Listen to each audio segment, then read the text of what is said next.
I feel the anticipation building, and as such, here we are, equations, quadratic of the form, lesson 3. Right, so if you are following this in some sort of order, you will have been through 2 lessons which have explained pretty much what quadratic equations for, or, more importantly, what they look like. But it's not going to hurt for a recap now, is it?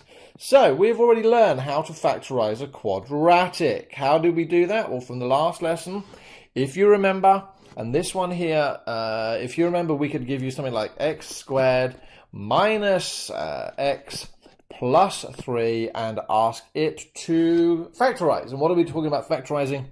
We're looking at turning it into 2 brackets.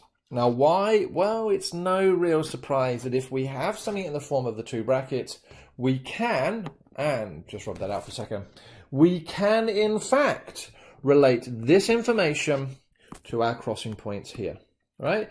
When we solve quadratic equations, what we're actually doing is we're trying to find where it crosses the x-axis. That's it, where it crosses the x-axis. Nothing more, nothing less. That information can at times be very useful to us. So let me think. We've got this x minus 2 and x plus 3. And what do we notice about our crossing points? We have an x crossing point at the value of minus 3 and an x crossing point at the value of 2. Well, hold on a moment. That seemingly says minus 2, but here is 2. That says plus 3, but here is minus 3. There's obviously some sort of a link. And that's what this lesson today sort of deals with. Now, with the example we said there, we saw that that quadratic had been already factorized for us. That was very helpful, right? But that written like that is actually not really helpful to us. When we draw graphs, we remember that actually graphs are just a relationship. And I don't mean in a relationship, they are a relationship. That means if I give you a value of x, you can then work out a value of y. And all points on a line or a curve will have some form of relationship. So if that was y equals 3x plus 2, for example, we know that crosses through 2. Yes, we know that that has a gradient of 3. So 3 up, 1 across, although that doesn't look like that at all. But we would know that any point on here, if I gave you an x value of 6, then I would know that to fall on that line, it would have to have a y value of 20. Why? Because 3 6s are 18, plus the 2 gives me 20. So the coordinate point, 6, 20, would lie on that line. Same here with the quadratic, right? It looks complicated, it really isn't. So as I say, realistically speaking, all of our equations should be written as y equals. Why is that important? Yes, because what do we know about the x-axis? We know at this point here and this point here, the value of y is equal to 0, which means we can rewrite our equation. So we had y is equal to x minus 2, x plus 3, but we can now write that as 0 equals x minus 2, x plus 3 to find the points where it crosses the x-axis. Again, x-axis intercepts are when y is equal to 0. Really important rule to remember. I'm going to put a star. Now, we don't normally write things with a 0 at the front. Mathematically, it normally makes life a lot easier. And what's this got to do with the price of fish? Nothing, but it has everything to do with the Null Factor Law. Now, the Null Factor Law says, if I have 2 terms multiplied together, and I know my answer is 0 as a result, then either A must be 0, or B, sorry, try that again, B must be 0, or they both must be 0. And that's a pretty fundamentally fabulous rule, right? And that's what I say here, you know? So something times 0 is equal to 0, 0 times something is equal to 0, or 0 times 0. And yes, I know that's me early in the morning, not the baby, because that would be weird, but anyway. So what? Well, we actually use that to help us with quadratics. So if we look at the situation where we have x minus 2, x plus 3 equals 0, we know that between those 2 brackets is a multiply. X minus 2 times x plus 3 equals 0. Oh, clever, clever, clever, clever, clever. So what we're now saying is, well, the Null Factor Law says, well, for it to equal 0, that means either that first term is equal to 0, or that first term is equal to 0, or in fact, they could both be equal to 0. Now, funnily enough, we don't really generally care about them both being 0, because that's already covered in that or that. But we effectively now use this equation, and there's no real reason, no trick as to why it's become green.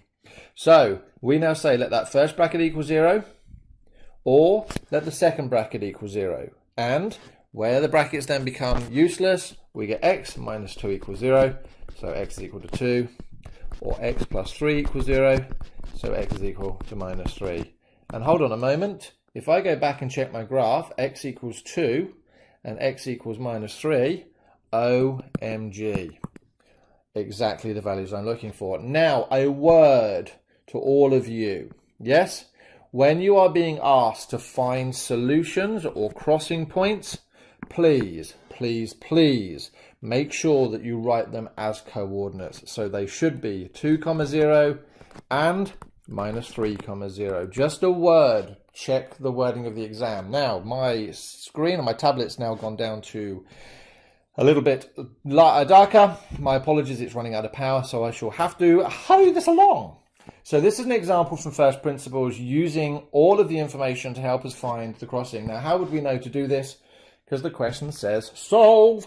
All right, so solve. How many do I have? I've got 3 terms at the moment. I need to turn that into 4 to allow me to factorize. Take the first and the last term, becomes minus 24. Let's find all the things that multiply to give 24, 2 and 12, 3 and 8, 4 and 6, and that should actually be it.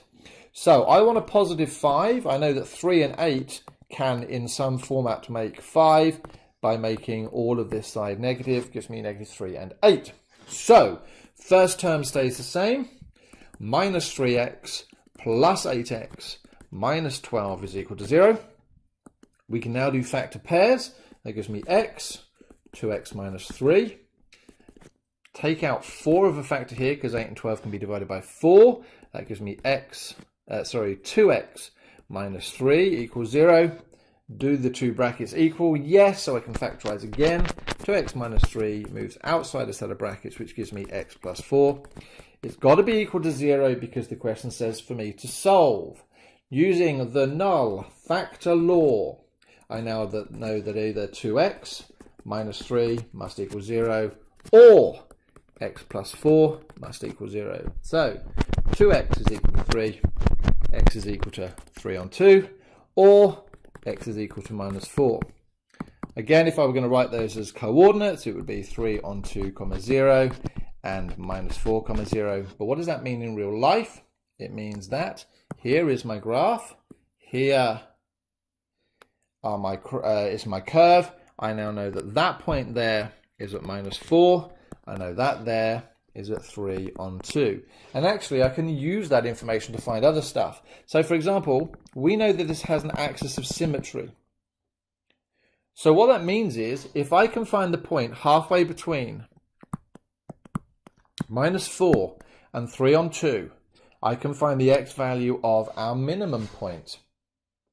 That's fairly funky. But beyond this lesson, I'll leave that as something for you to do if you wish to. But, yep, I'll move on to the next lesson soon. Otherwise, thanks very much for watching.